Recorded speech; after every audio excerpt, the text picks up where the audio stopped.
गुजारिश ये है कि ये जो सैलरीड क्लास की बात की जाती है, सैलरीड क्लास के अंदर कोई सरकारी मुलाजमीन शामिल नहीं है। हमारी जितनी सनतें हैं उनके मालकान खुद अपनी कंपनीज के डायरेक्टर होते हैं, अपनी सनतों के डायरेक्टर्स होते हैं। इसी तरह SCCP के अंदर रजिस्टर्ड जितने भी बिजनेस इदारे हैं उनके अब सारे मुलाजमीन और उनके सारे मालकान और शेयर होल्डर वो भी अपनी कंपनियों से तनख्वाहें लेते हैं। इसलिए जो तनख्वाहदार तबके का टैक्स है ये सिर्फ सरकारी मुलाजमीन का नहीं, इसमें सारे प्राइवेट इदारे, सनती इदारे, उनके मुलाजमीन भी शामिल हैं। मुझे नहीं समझ आती कौन से ताजरों की मर्जी की तब्दीलियाँ की जा रही हैं। अगर हुकूमत ये समझती है कि उनके जो अपने हुकूमती नुमाइंदे हैं उनको बैसियत ताजर बिठाकर कोई तब्दीलियाँ करें तो वो तो ताजरों के लिए काबिल कबूल नहीं है। हमारे साथ हमारे गेस्ट मौजूद हैं में ताजरान पाकिस्तान के सदर काशिफ चौधरी साहब। काशिफ साहब, बहुत शुक्रिया आपके वक्त का। सबसे पहले तो ये बताइएगा कि कल जो मुल्क गिर शटर डाउन हड़ताल की गई ताजर बरादरी की जानिब से, उसका क्या फ़ायदा हुआ अब तक? देखिए, कल कराची से खैबर तक शहर शहर गांव गांव मुकम्मल तौर पर बंद रहे और ये एक वाज़ेह मैसेज हुकूमत को दिया गया कि हुकूमत की मुआशी पॉलिसियाँ वो किसी सूरत पाकिस्तान के ताजरों, पाकिस्तान के सनतकारों के लिए काबिल कबूल नहीं हैं और उन माशी पॉलिसियों के नतीजे में मुल्क और कौम का नुकसान हो रहा है। देखिए, अगर तिजारत चलेगी तो उसके नतीजे में मुल्क में रोज़गार के मौक़े पैदा होंगे। इसलिए गवर्नमेंट तो इदारों को बंद करने की तरफ जा रही है। गवर्नमेंट के पास तो रोज़गार के मौक़े मुयस्सर नहीं हैं। इस वक्त सबसे बड़ा सेक्टर प्राइवेट सेक्टर है जो आम आदमी को रोज़गार देता है।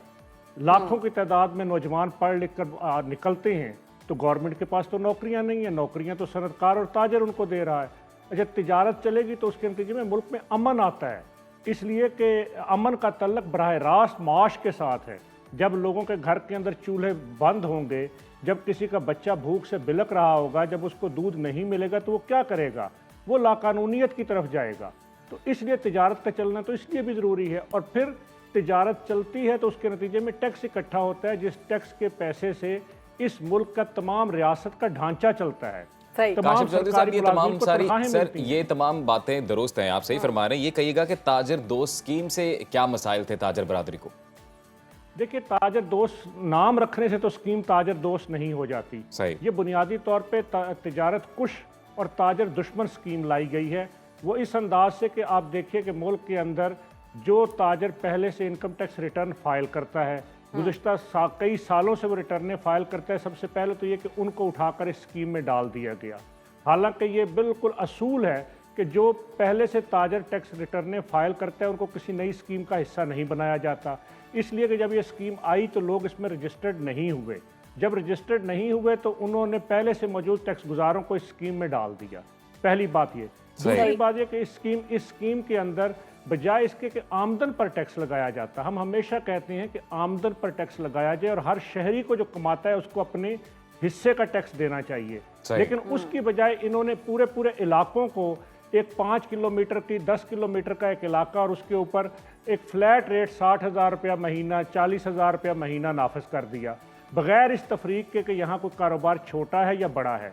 अब उस 5 किलोमीटर या 4 काशिफ चौधरी साहब, किलोमीटर आपने ये बात दुरुस्त फरमाई कि आमदन पर टैक्स लगना चाहिए, लेकिन सर ज़्यादातर जो ताजर बरादरी है माजरत के साथ वो टैक्स नेट का हिस्सा ही नहीं है। कैश का बहुत लेन देन होता है, तो फिर अगर आमदनी पर टैक्स लगाया जाएगा तो फिर टैक्स तो इकट्ठा होने से रहा। अब जो मुल्क की मुआशी सूरत हाल है सर, FBR शॉर्टफॉल का खदशा हो रहा है। IMF का स्टाफ लेवल एग्रीमेंट हो चुका है लेकिन वहाँ से बेल आउट पैकेज नहीं मिल रहा है। मईशत की सूरत आपके सामने है। सर, सीनियर सहाफ़ी हैं शहबाज राना साहब, उनके कुछ नंबर्स मैं आपके सामने रखता हूँ, फिर आप तसल्ली से जवाब दीजिएगा।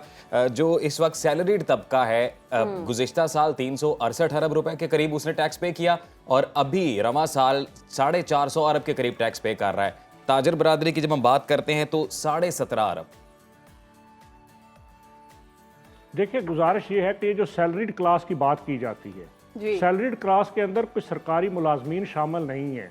हमारी जितनी सनतें हैं उनके मालकान खुद अपनी कंपनीज के डायरेक्टर होते हैं, अपनी सनतों के डायरेक्टर्स होते हैं। इसी तरह SCCP के अंदर रजिस्टर्ड जितने भी बिजनेस इदारे हैं उनके अब सारे मुलाजमीन और उनके सारे मालकान और शेयर होल्डर वो भी अपनी कंपनियों से तनख्वाहें लेते हैं। इसलिए जो तनख्वाहदार तबके का टैक्स है ये सिर्फ सरकारी मुलाजमीन का नहीं, इसमें सारे प्राइवेट इदारे, सनती इदारे, उनके मुलाजमीन भी शामिल हैं। जी, मतलब ताजर इसका एक कंट्रीब्यूशन ताजर देता है। दूसरी तरफ मैं आपको बताऊं कि 375 अरब रुपए का टैक्स इन तनख्वाहदारों ने दिया, जिसमें सरकार के तनख्वाहदार اور میرے تاجر اور صنعتکار کے تنخواہدار شامل ہیں، لیکن جو ملک میں زرعی جاگیریں ہیں 25 ایکڑ یا 50 ایکڑ سے بڑی زرعی جاگیریں، ان کے اوپر تو ٹوٹل انکم ٹیکس انہوں نے 4 سے 5 ارب روپے دیا ہے۔ یہی بات ہم بھی کر رہے ہیں، یہی بات ہم بھی کر رہے ہیں کہ جو آپ کا سروس پرووائڈر ہے، جو سروس کا طبقہ ہے یا جنہیں سیلریڈ کلاس کہتے ہیں، اس کے علاوہ ایگریکلچر اور جو بڑا کاروباری طبقہ ہے، جو بزنس مین ہے، ان پر بھی ٹیکس لگنا چاہیے، آمدن کے مطابق لگنا چاہیے۔ دیکھیں یہی اصل تو اختلاف یہی ہے کہ ہم کہتے ہیں آمدن کے مطابق ٹیکس لگنا چاہیے، ایسے ٹیکس امپوز نہ کیے جائیں جو لوگوں میں سخت نہ ہو۔ اچھا، پھر دوسری اہم بات اب دیکھیں کہ یہ ایک معاہدہ ہے میرے شہری کا، میرے تاجر کا ریاست کے ساتھ کہ ہم ٹیکس دیں گے، اس ٹیکس کے پیسے کے نتیجے میں ریاست ایک معیاری تعلیم دے گی، باوقار صحت کی سہولتیں دے گی، انفراسٹرکچر دے گی۔ جب ریاست اپنے معاہدے کو پورا نہیں کرتی، ریاست آنے والے ٹیکس کے پیسے کو عیاشیوں پر خرچ کرتی ہے۔ کوارڈینیٹر جو ہیں وزیر اعظم کے رانا احسان افضل صاحب، وہ کہتے ہیں کہ اگر تاجر سمجھتے ہیں کہ حکومت غلط کام کر رہی ہے تو آئیں، بیٹھیں، ہمارے ساتھ بات کریں، تو کیا تاجر کیوں نہیں بیٹھنا چاہ رہے ہیں ان کے ساتھ؟ کیا وجہ؟ دیکھیے کس کے ساتھ بیٹھیں، ایف بی آر پالیسی پہ امپلیمنٹیشن کرنے والا ادارہ ہے، پالیسی ساز ادارہ نہیں ہے۔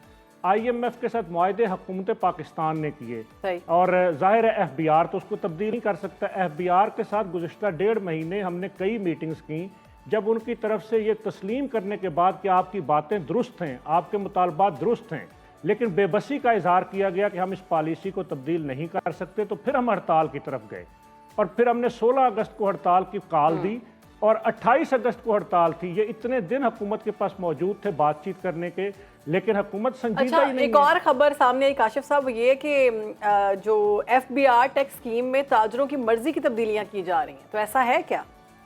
دیکھیے مجھے نہیں سمجھ آتی کون سے تاجروں کی مرضی کی تبدیلیاں کی جا رہی ہیں۔ اگر حکومت یہ سمجھتی ہے کہ ان کے جو اپنے حکومتی نمائندے ہیں ان کو بحیثیت تاجر بٹھا کر کوئی تبدیلیاں کریں تو وہ تو تاجروں کے لیے قابل قبول نہیں ہے۔